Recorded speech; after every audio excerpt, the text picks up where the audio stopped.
Hello, my name is Oleg Voloshynskyy, and now I'm glad to introduce a presentation about prediction of cardiovascular disease from the machine learning subject. So, first of all, let's look at the agenda of this presentation. Of course, first of all, we'll talk about the purpose and relevance of the cardiovascular disease prediction. We'll look on UML diagrams of the system. We'll discuss used machine learning models and software. We'll look on dataset description and data visualization. I'll show screenshots and results of the program. And of course, in the end of the presentation, we'll discuss the results of experiments. So let's start. First of all, let's talk about the purpose of this coursework. So the purpose of this coursework is to consolidate, expand theoretical knowledge and practical skill in machine learning. And the task is to independently perform the design and development of a software product in accordance with the term of reference. This will help to gain through knowledge and valuable practical experience in this discipline, in machine learning, of course. So the relevance of this coursework. According to the World Health Organization, as known as WHO, CVD, as known as cardiovascular disease, is the leading cause of death worldwide. In 2019, around 17.9 million people died from CVD, accounting for 31% of all registered premature deaths. Of this, 85% resulted from a heart attack or stroke. These conditions affect equal number of men and women. The WHO estimates that by 2030, 23.6 million people will die from CVD conditions annually, mostly due to stroke and heart disease. Of course, I want to show you a plot. The title of this plot is Leading Cause of Death Globally. Here you can find very interesting information for us. Here you can see that 4 out of 5 CVD deaths are due to heart attack and strokes. The world's biggest killer is ischemic heart disease, responsible for 16% of the world's total deaths. Since 2000 year, the largest increase in deaths has been for this disease, rising by more than 2 million to 8.9 million deaths in 2019. Stroke is the second leading cause of death, responsible for approximately 11% total deaths respectively. So now let's talk about the UML diagrams. They'll be used in this coursework, so let's talk about what is UML. The Unified Modeling Language is a general-purpose developmental modeling language in the field of software engineering that is intended to provide a standard way to visualize the design of a system.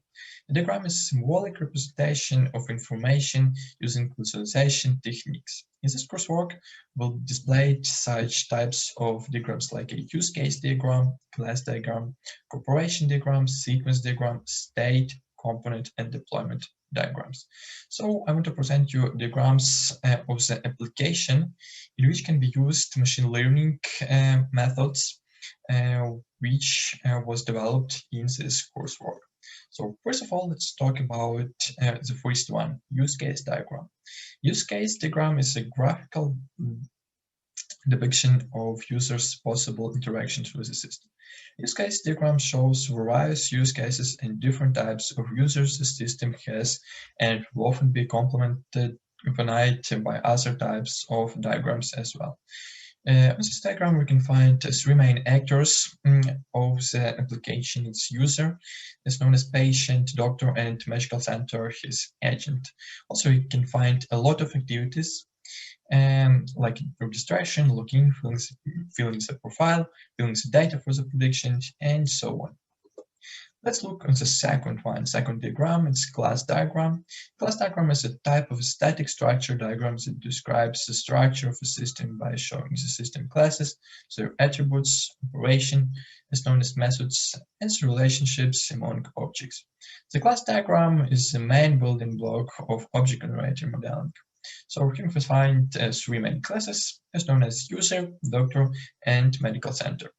Every one of them has main attributes as ID and personal information. And also, for example, user, as known as patient class, has operations or methods like enter data for prediction, get acquainted with the prediction, send information to the doctor, get acquainted with the final diagnosis. And in other classes, has another operations which are shown in the diagram. So the third one diagram is cooperation diagram. The cooperation diagram models the interaction between objects or parts in terms of sequenced messages. Cooperation diagram represents a combination of information taken from class, sequence, and use case diagrams, describing both static structure and dynamic behavior of a system. You find three main actors of the program. It's user, doctor, and medical center. And also we can find the methods of operation which can be used. We can find the first one is enter data for prediction. The second one is get acquainted with the prediction. The third one is add doctor to the medical center, and so on. So the next type of the diagram is sequence diagram. Sequence diagram show objects interaction arranged in time sequence. It depicts the object involved in the scenario and the sequence of messages exchanged between the objects needed to carry out the functionality of the scenario.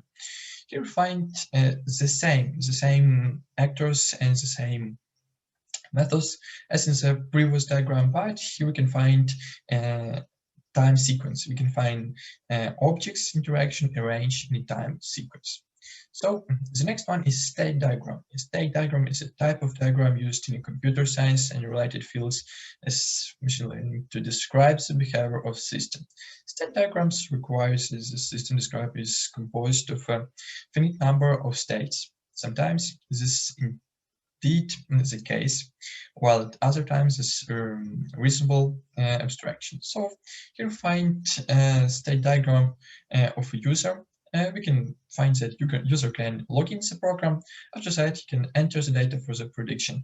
If data, after that, he can accept enter data. If data entered is correctly, he can go to the next step. But if data was entered incorrectly, he need to enter it once more. So if data was entered correctly, he can get acquainted with prediction. After that, he can add using the program, but if he wants to consult with the doctor, he can send data and predict to the doctor and prediction to the doctor, and after that get acquainted with the final result, and after that and use the program. So the next type of diagram I want to show you is component diagram. A component diagram allows verification that the system required functionality is acceptable. These diagrams are also used as a communication tool between the developer and stakeholders of the system. Programmers and developers use a diagram to formalize a roadmap for its implementation. Here you can find main program. This main program that implements the basic logic and algorithm of the program, as well as contains links to other module components. Also, we can find database, which stores data sets, information about the user, patients, doctors, and medical centers, or as known as their agents. And doctor also one of the most important component of this program is devices, it's computer or smartphone. And the last one diagram that I want to show you is deployment diagram. It's a kind of structure diagram using modeling in physical aspects of an object-oriented system. They are often used to model the static deployment view of a system, topology of the hardware. And here we find the system, as known as cardiovascular illness prediction system, database that stores data sets, information about the user, patients, doctors, and medical centers, and also a computer or smartphone is devices which are needed to the users of our system.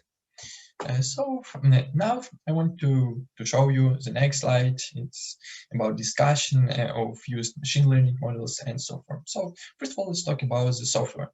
Machine learning projects are significantly different from traditional software projects. So the differences are the set of technologies, skills, and in-depth research required for an artificial intelligence project. To implement the planned machine learning project, you should use a programming language that is stable, flexible, and has available tools. Python offers all this, which is why today it's used in most projects that involve artificial intelligence, is known as AI. In this course, work will be used this programming language, so Python. Now I want to show you machine learning models which were used in this coursework. So machine learning is the study of computer algorithms that improve automatically through experience and by the use of data. It's seen as a part of artificial intelligence. Machine learning algorithms build a model based on sample data, known as training data, in order to make predictions.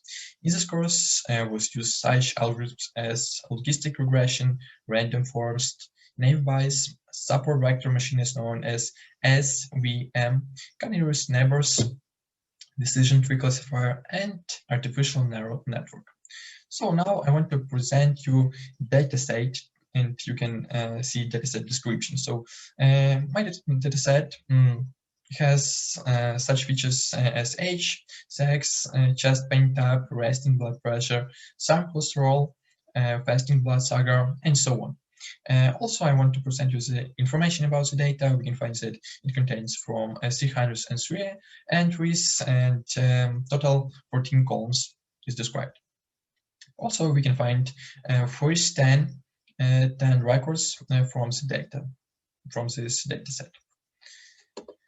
And now I want to show you data visualization. It's a really interesting part of the coursework, as we can find needed information to improve our knowledge in this field and to get needed information.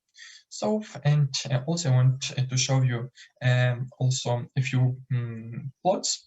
Here find a correlation between variables. It's a very important thing because we can find which variables can correlate between each other, and also we can find a few types of plots which was displayed, which was built to study this field, to learn better. So here we can find hair disease among patients of different sex, hair disease or normal among people having higher heart rate as their age, and so on. A lot of graphics. So now let's talk about machine learning methods. As I said that in this coursework was used a lot of machine learning methods, so let's talk about them. So first one is logistic regression. This method, this model has accuracy 85.25%. The second one was as known as SVM, as known as support vector machine. This model accuracy was 86.89%. The third one was naive Bayes. This model accuracy was at 90.16%.